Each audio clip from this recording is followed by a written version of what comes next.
You're watching Trackside with Alec, Faldermeyer, and Mike Woepse on UCLABruins.com. Hi, welcome to Trackside. I'm Mike Woepse. and I'm Alec Faldermeyer. We're fresh out of the ice bath, and after a good week, it was a fun one. We beat LSU and TCU in our double do meet, which brings us to 4-0, and we beat three top 10 teams. So it's been a great start to the season. Yeah, on the men's side, we had some solid performances this past weekend. Julian Ruck broke his school record again for the third weekend in a row by a couple of centimeters, but you know, it's still improving. It's all going good.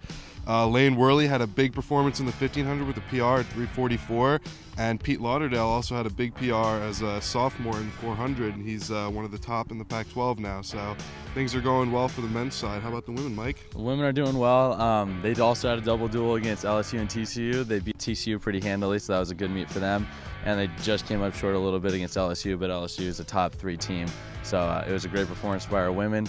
Turquoise Thompson highlighted it for us as she opened up in the 400 hurdles and ran a top 5 time in the country, so a great start to her season. And Kylie Price also PR'd in the 100-meter dash, so great performances by those 2 athletes, and the rest of the women's team did well too. Yeah, so now we figured just to have a little fun, we're gonna do a little segment we like to call Things I Found on the Internet. One of the things I found on the internet was a picture of Pole Vaulter magazine. That's a thing, actually.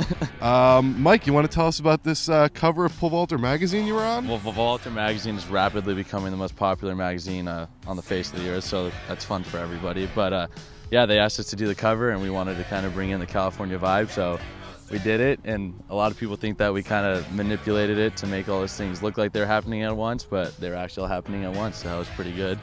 I also went digging around, and I found a video of Alec throwing a hammer at night. It happened to be lit on fire, so that was interesting. What was that like? Well, you know I like to live dangerously, Mike. Danger is my middle name, so I figured why not take what I love, the hammer throw, and light it on fire. Was it hot? It was hot, and it was awesome. It's not awesome. So that's kind of what we found on the internet.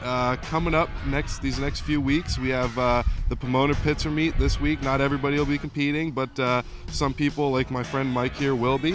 And then following that, we have a huge meet at Mount Sac, and we'll talk about those next time here on Trackside at UCLABruins.com.